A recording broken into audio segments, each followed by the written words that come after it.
Welcome to Week 14 of the NFL. It's our FanDuel and Survivor show. We've got big news in our NFL Survivor pool, and we're going to get you ready for our Week 14 cash and GPP lineup with FanDuel pricing, all coming up next.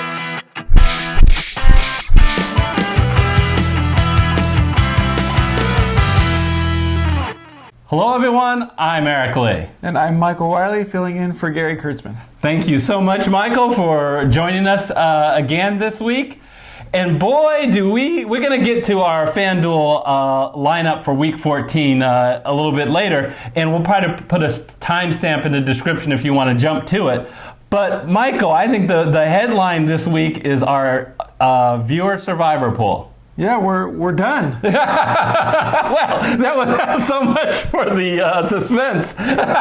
So we started with 430 in week one. Yes. It whittled down ever so slightly until that week 9 disaster where you and Gary led everyone astray.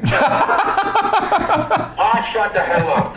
You don't need to remind the people. And that was week 10. We were down to 5, and those 5 survived for a few weeks. I think that we had 4 that picked. Let's see, the Carolina Panthers against the Washington Redskins. Really? I see dead people. Yeah, that was Mountain Explorer, Inside Empire, Miha Popiska, and Greg Reed. So I just want to say congratulations to those 4. They lasted a really long time. But we really got to give it up to our winner, Tony Godino.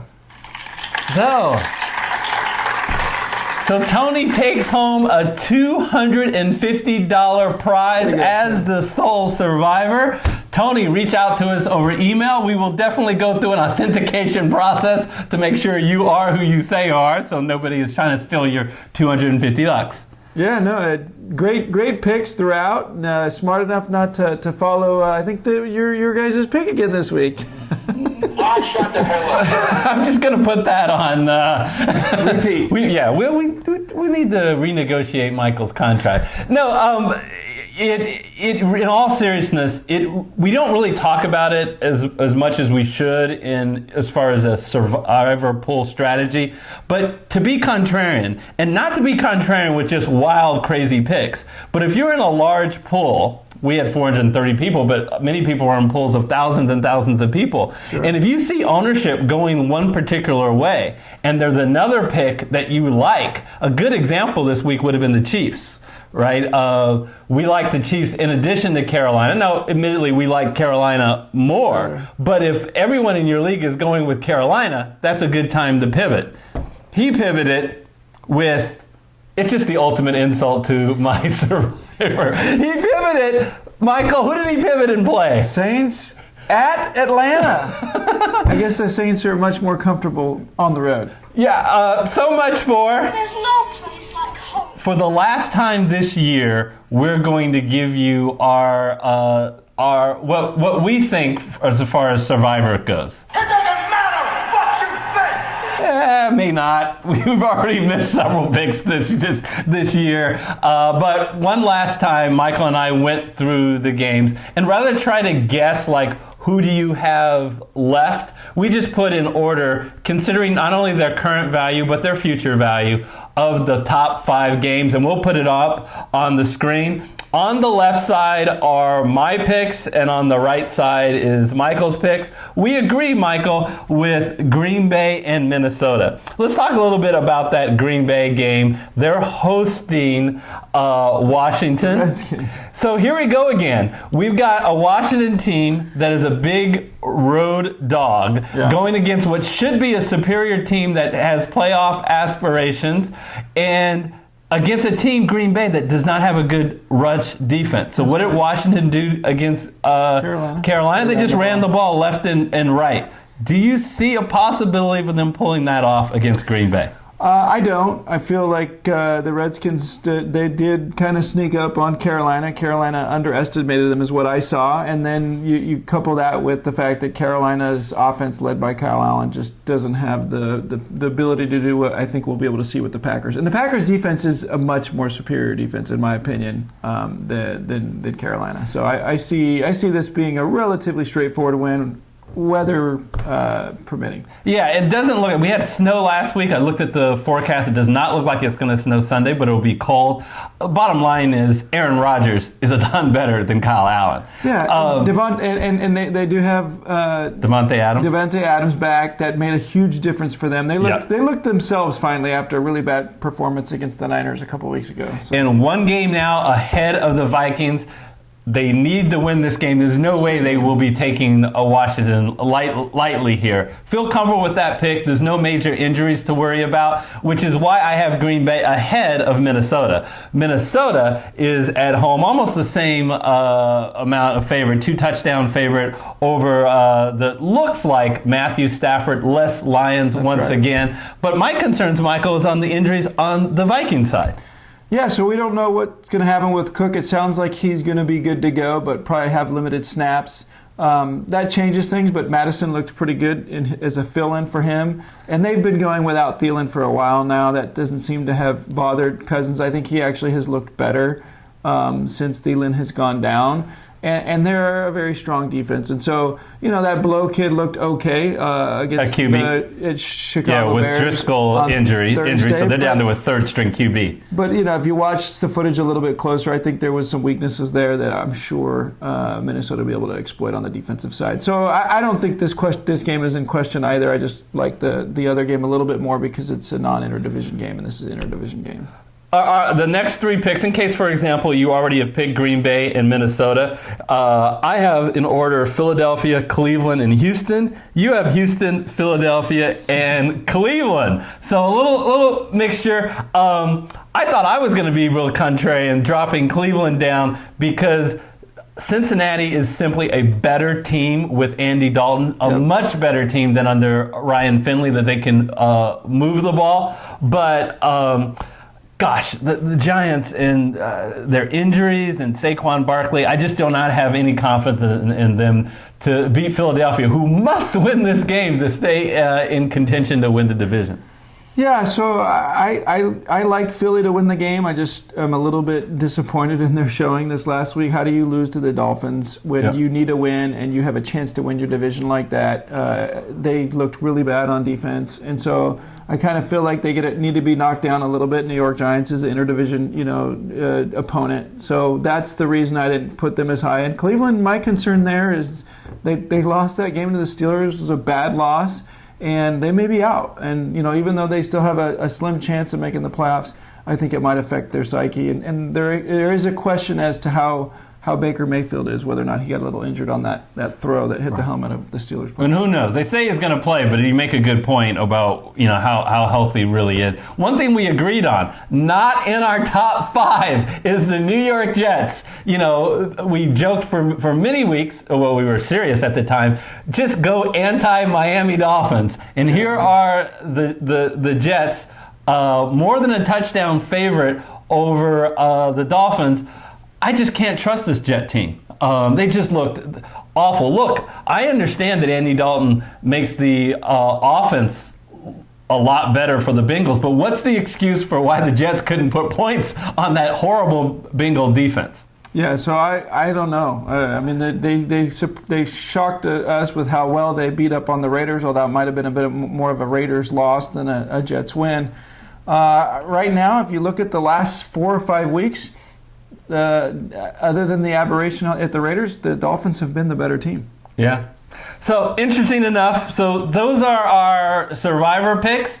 Look, if you are still in your league, bravo. You really don't need help from us. If you're still in the league, you're doing great on your own. Yeah. But we won't be doing this in future videos. If you do have a burning survivor question, you can include it in the YouTube comments for future videos, and we'll do our best to give you our best take on that. But once again, thank you all 430 of you who participated in our poll. It was a lot of fun. I want to remind you the last year we had less than 50, and this year we had 430. So we got some crazy things planned next year to potentially deal with the growth, but we want to bring the survivor pool back next year for sure. Yeah. So let's switch gears and talk about FanDuel. Okay. So welcome those people back who joined us because they weren't interested in Survivor and they wanted to hear all about FanDuel.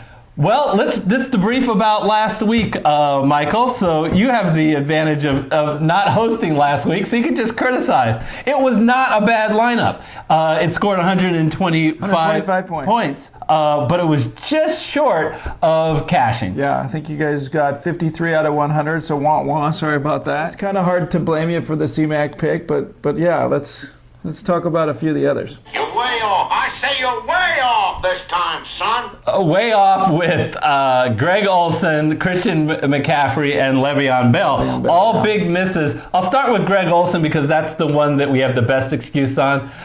In the middle of the game, early in the third quarter, he got a horrific hit and a concussion and got knocked out of the game. That was before, when Carolina was behind, and Ian Thomas came in and he caught four passes after that, running the Greg Olsen routes.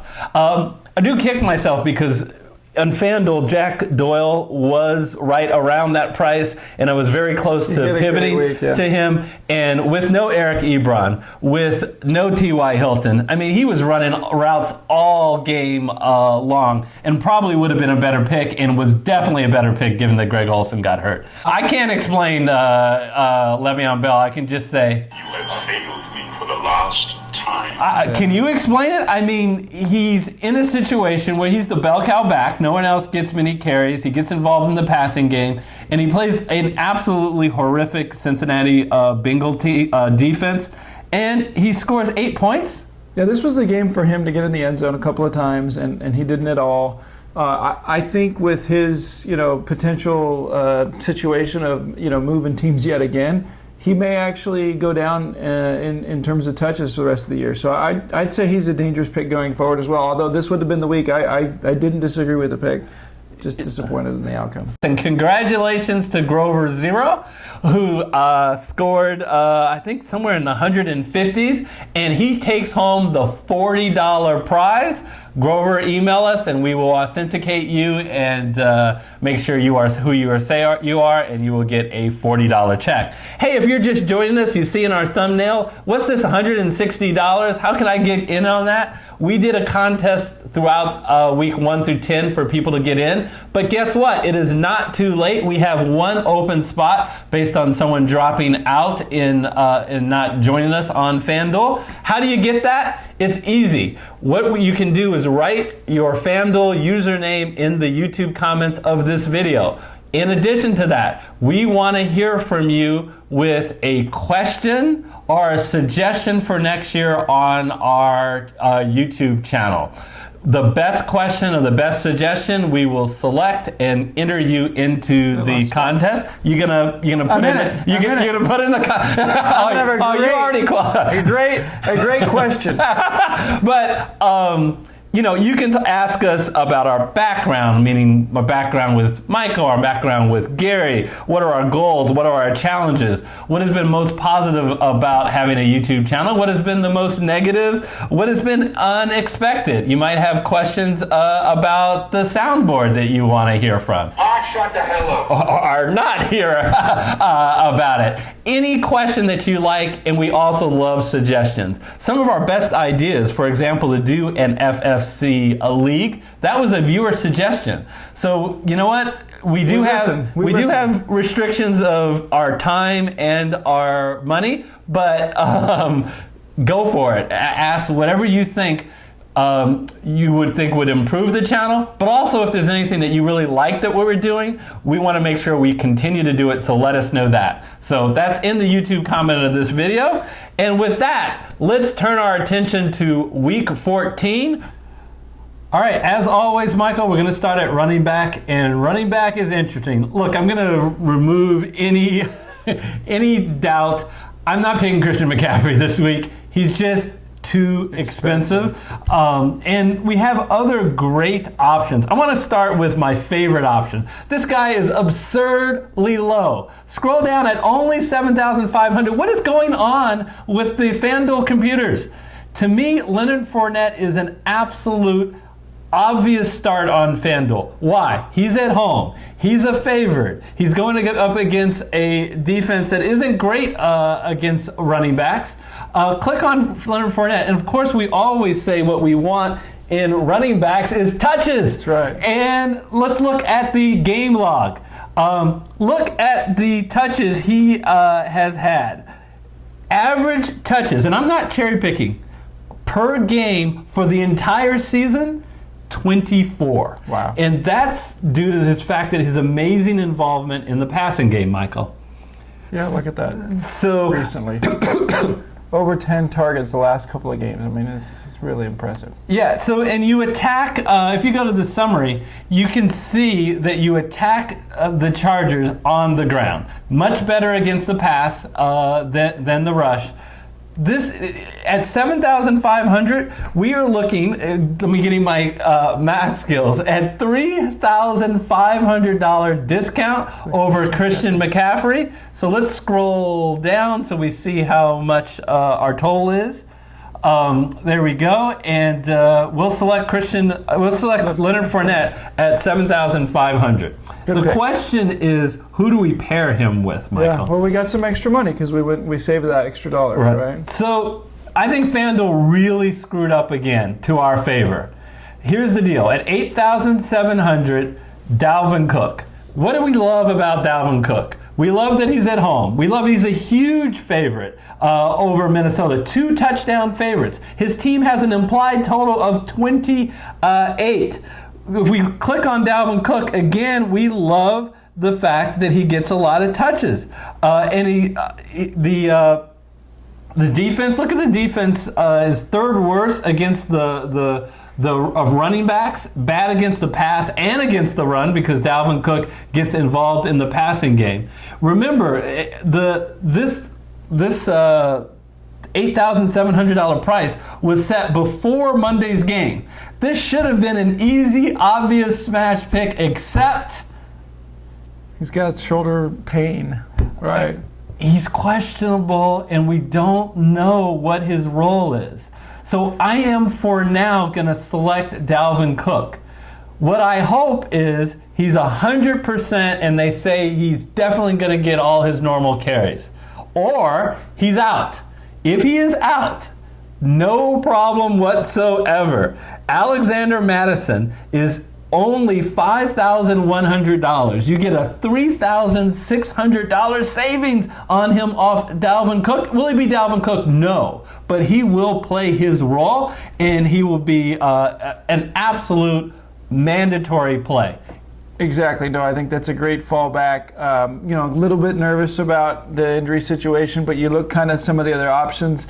Other than Derrick Henry, who's more expensive, I'm not that excited about the other. So I think this is a pick I'll support. Yeah, I kind of wanted Derrick Henry. I just can't believe how expensive they've made him. Yeah. I mean, Derrick Henry shouldn't be more expensive than a healthy Dalvin Cook, which Dalvin Cook was healthy when they set this pricing. So I got to warn you guys, if I get the slightest concern that Dalvin Cook, even if he's going to play, is going to have limited touches. They're going to share the role. They don't want to push him with his shoulder. I'm yanking him out of the lineup. It's just a shame because if I knew he was healthy, he would be an obvious Such play. a solid pick. Yep. All right, so let's move to wide receiver. And I'm going to give you a spoiler alert. I got 3 wide receivers, Michael, who are all number 1 wide receivers on their team. Great. In good matchups. I like it. So we'll start with Tyler Boyd, who's the cheapest of them at $6,300. Nice. Except for the Oakland game. I don't know what your Oakland Raiders defenses did against Cincinnati, but except for the Oakland Raider game, in the last 7 games, take a look at the detail of Tyler Boyd. He has averaged greater than 10 targets. That's amazing in the last 7 games, discounting the Oakland game. And here's the big news. The big news for Tyler Boyd is Andy Dalton is back. So there's. I'm not going to say big difference. I'm not going to say Andy Dalton's this unbelievable quarterback, No. but relative Although he to did break the record of touchdowns for the franchise. relative to Ryan Finley, huge difference. Night and day. you saw how much better he was. Now, why didn't the Bengals score more points last game with Andy Dalton? It was because they didn't need to. They got way ahead of the Jets, and the Jets, for some reason, couldn't do anything. I expect Cleveland to be able to move the ball better than the Jets and force the Bengals to have to score. Tell me about the latest news in the wide receivers of the... So A.J. Green, everybody keeps thinking he might come back. I think we can't count on that, so that's good. John Ross, on the other hand, is back from injured reserve.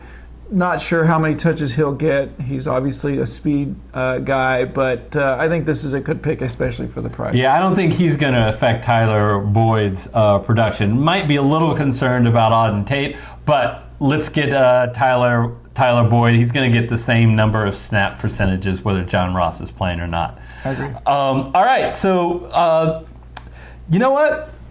I just do not know why FanDuel refuses not to price this guy up. DraftKings does, but FanDuel doesn't. At $7,100, DJ Moore. One of the things that we look for the most in a wide receiver is that we want a wide receiver that gets a lot of targets. You get targets du jour with DJ Moore. Kyle Allen obviously has a rapport with him. I'm not going to spend a lot of time. He's facing Atlanta that does not do a good job. Greg Olsen is in concussion protocol. Remember what we say, either Greg Olsen is not going to play, or when guys are coming out of concussion protocol, they usually are not targeted as much. They're used more as a decoy. So all the more reason to go with Moore. Yeah, so let's dial him into the lineup. Last 8 weeks, averaged 10.5 targets. Yeah, and amazing he's so cheap. Speaking of averaging a lot of targets, at 7,200 is Devontae Parker.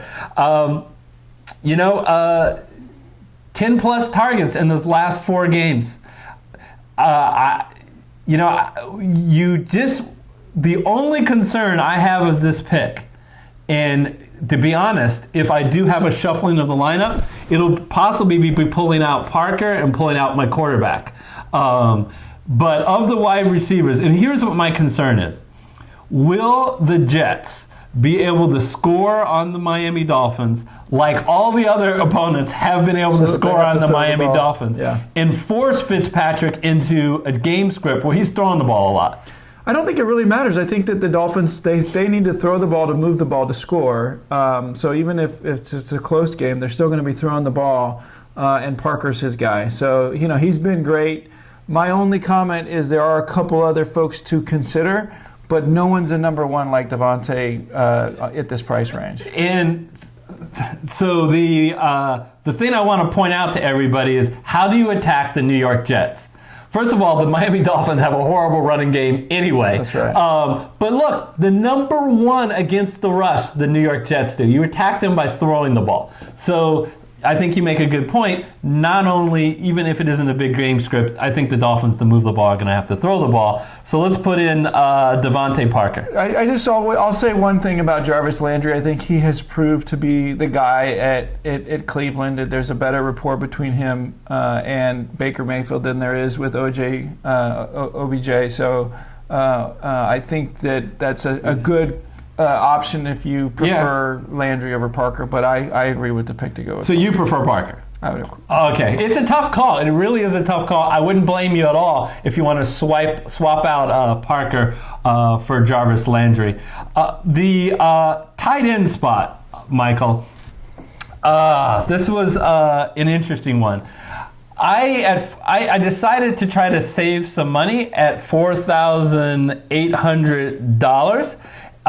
And pick Kyle Rudolph. I want you to show what Kyle Rudolph has done lately. He has been a major benefactor of the fact that Adam Thielen has been out. And if Dalvin Cook doesn't play, I absolutely love this pick. It's been very consistent in getting what you want, and FanDuel at $4,800 is a bargain basement for a tight end. Yeah, super cheap. Look what he's done in the end zone. He's 6'6". He's an absolute beast. He is a touchdown magnet. So I think that's a good pick. If Thielen and Cook play, I'm a little less excited about this pick. So we will monitor that situation. I just want to comment. It's something I'm going to do on DraftKings. It's a better discount on DraftKings, but it's at least worth a consideration. If Greg Olsen does not play, Ian Thomas is a good option. I think he is at a basement $4,000 price. Ian Thomas last week came in fourth quarter and on when they were behind. He caught 4 passes running the same routes that Greg Olsen does. If you want a savings at tight end and you're not comfortable with Kyle Rudolph and you know Greg Olsen is not playing, Ian Thomas is a good option. Be cheap at quarterback. It is a little hard to pay up for Lamar Jackson. I really do love the floor that Lamar Jackson, like you say, he's matchup proof, right? So yeah, and he does have a tough matchup. It's kind of, I don't feel real good about a lot of quarterbacks, here. I think Jimmy Garoppolo at 7,800 is absurd. And I don't trust Seahawks fan. I don't trust Kirk Cousins. I don't trust Kirk Cousins if Adam Thielen doesn't pay 8,200. That's a lot of. It's too expensive. It's too expensive. So I'm really surprised. You have to go pretty far down before at 7,700 you get Deshaun Watson. Yeah, typically one of the top guys week to week. It's surprising he's priced so much lower than some of these other guys. Yeah, but it's because of Denver. He's at home. They're big favorites. You like them in Survivor as a third choice for Survivor this week to win their game. To win their game. Click on Deshaun Watson, and you see he has been up and down this year. You do like, now he's no Lamar Jackson with it, running the ball, but you like that he gets you a nice floor with his running. He's had 2 games where he's rushed the ball 10 times, and he has all his weapons now on offense. Fuller's back, Fuller's back. Hopkins is healthy. 100%. Kenny Stills has filled in really well. Has bumped Cutie to the bench. What they did to the Patriots on Sunday night was very impressive. They basically took advantage of the fact that the Patriots were, taking away their best 2 options, and I think it's impressive. And I think he's getting better every single year. All right, so let's close out on Deshaun Watson. If you are a Deshaun Watson hater, you've got a lot of options right around his price tag. At the exact same price tag, if you want to play the Jameis Winston game, which is usually good. And Matt Ryan is $100 cheaper at home in the Dome against Carolina. Those are good options, but Deshaun Watson, I think, gives us the highest floor, and to be honest, potentially the highest ceiling above those guys. No question on the ceiling part. All right, so let's take a look at the flex spot. We're going to pay down at running back and at defense, which allows us to pay up with Julian Edelman. No, that's fine. It was a spoiler alert. No worry. It's a theme again. So now we've picked 4 wide receivers. Usually we pick a running back in the flex, but I learned my lesson last week. If we like a wide receiver, pick a wide receiver. And that's what we're doing. All our wide receivers are playing our number 1 wide receivers who've gotten a history of great targets. I really love this Kansas City. I know Kansas City does better against the run than the pass. You attack Kansas City against the run. But the Patriots have really struggled against the run this year. Sonny Michel has been a major disappointment. They've struggled on the ground, and even though Brady has not been himself in terms of accuracy, this is his guy. Edelman is his favorite target, including around the end zone. So I think this is. So click the game log, and you get targets galore on Julian Edelman.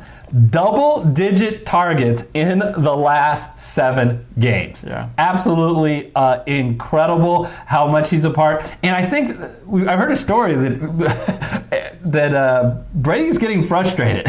He's been yelling at a bunch of guys not knowing the route, and he's been going back to guys he knows, guys that he has confidence in, which means it's only 2 on the team: James White and Julian Edelman. That's right. So. Let's at 7,600. I'm very excited to have Julian Edelman as a part of this lineup. Doesn't leave us a lot of options at defense. Let's see, who are we going to pick? Oh, only one option. It's going to be the Washington Redskins. Look, do I like the Washington Redskins? No, because I have a lot of confidence in Aaron Rodgers. Kind of breaks a lot of the rules. We're picking a defense on the road. It picks a defense that has that's a big underdog. But here's the reality. The reality is there's a lot of volatility to defense. The Redskins, as a team, is not a bad defense. They are not. They're middle of the road in sacks. They've actually gotten 13 sacks in the last 2 games. If I would, they actually did all right against Carolina. They did plenty fine against Carolina. If it's possible that this game script, that Washington can keep it close and run the ball and force Green Bay out of their game script where they're just going to run the ball, this could be beneficial. Yeah, and look at the other options. I mean, you want to go with the Chiefs against New England. You want to go with the Detroit against Minnesota. You want to go with the Raiders against Tennessee. I mean, even Buffalo against Baltimore. I don't like any of those picks. No, I want to save the money. I really want to. You have to get up to 3,500 where you get Carolina who's leading the league in sacks against Atlanta, or Arizona at home against the Duckman, third string quarterback on Pittsburgh.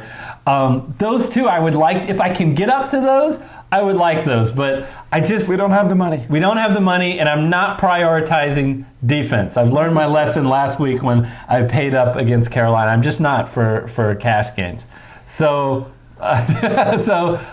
In summary, our cash game lineup is Deshaun Watson at quarterback, Leonard Fournette and Dalvin Cook, with a huge question mark on Dalvin Cook. There's a very good chance I'm going to have to pull him from the lineup. 4 number 1 wide receivers in Boyd, Moore, Parker, and Edelman. Kyle Rudolph, who I really like if Cook or Thielen is out, and a punt defense in the Washington Redskins. All right, so let's move to GPP. All right, you can see on the screen our GPP lineup. For GPP, we're looking for that high ceiling, and we always want to stack. And I really wanted to attack the Kansas City-New England game. This is one of the highest over and unders, and as a 3-point favorite with New England, they think it's going to go back and forth. Close game, yeah. So I'm going to use a stack with Pat Mahomes and Tyreek Hill. I think people are a little down on Pat Mahomes because he's had two weeks where he's been un-Patrick Mahomes-like, having difficulty in 2. Look, there's no problem with Pat Mahomes. He has a huge ceiling, and Tyreek Hill can easily go off huge air yards. So I like this. And then coming back, Michael, we're going to have on the other side a guy who gets involved in the passing game, James White. Yeah, so James White, I think, is there, because the Patriots have been struggling a little bit on the offensive side. I think Sonny Michel he's an obvious run guy. They're going to have to really start going to James White a little bit more so that the defense doesn't know what's coming their way. And so I think that means James White actually may get a couple of carries down near the goal line. And he's the guy they throw the ball to, as you can see. So, I think this is a good pick. At $6,000 is a really good pick. Yeah, 14 carries. Pretty amazing that he's gotten 14 carries last week. So something's going on there. All right, so I'm not going to talk about Leonard Fournette again. He's just mispriced, folks. So we're going to take advantage of it in GPP and cash. Always looking for those high air yards in wide receivers. And Robbie Anderson, we hope he's the latest guy to expose the Miami secondary. Every week, look at just the last 4 or 5 weeks, the opposing wide receiver on the other team has taken an advantage, and we hope that's going to be Robbie Anderson. And DJ Shark, he had a good rapport with Minshew. Now Minshew's back at the starting quarterback, so we'll see if Shark can take advantage. Yeah, a couple of speed demons right there. I think that there's some high upside, both of them. Yeah, I really would like to know if T.Y. Hilton will be back, but if he's not, what a good flyer with Jack Doyle. He's really the only option. He's not acting like a tight end last week. He's basically a receiver out there, and they've priced him up, but he is going up against a Tampa Bay team that doesn't do good against the pass, specifically doesn't do well against tight end. Yep. So Jack Doyle has a high ceiling. Speaking of high ceilings, Kenny Galladay. Yeah, what a week he had, right? Yeah, and this is in the Dome, and I think Minnesota can put some points on the board, forcing Minnesota to put some points.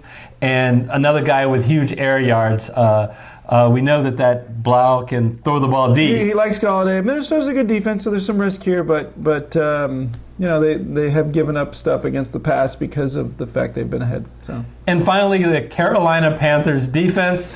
I can't believe I'm going back to them after how they screwed me last week when they played Washington. But now this is at a much lower price, and I think they have a high ceiling. They have a high ceiling because they lead the league in sacks. They have a high ceiling because Atlanta throws the ball a lot.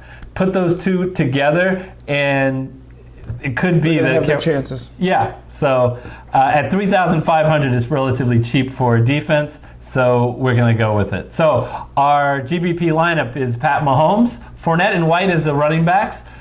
The wide receivers are Hill, Shark, and Anderson. Jack Doyle is the tight end, Kenny Galladay at the flex, and the Carolina Panther defense. I want to once again thank all of you guys. I don't think I took the opportunity that since our last show, we made that announcement about Gary and his wife, and we had comment after comment of well wishes to Gary and his wife, and I can tell you I appreciate it, Michael appreciates it, and more importantly, Gary and his wife appreciates it. So thank you very much. We really appreciate it. Another way, besides your well wishes, to support our show, it's very simple, only takes a second. If you haven't yet, hit the subscriber button and make a habit on all videos to hit the like button. So, Michael, really appreciate you joining us. This may be Michael's last time with us this year in FanDuel based on your schedule.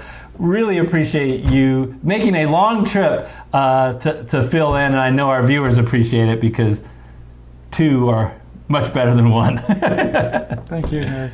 All right, so until we see you for a preview of Week 15, don't forget to put in the YouTube comments your suggestions and questions for our channel for next year to get in the FanDuel possible Week 15 lineup. Until we see you for that Week 15 preview, we'll see you next week. Bye-bye.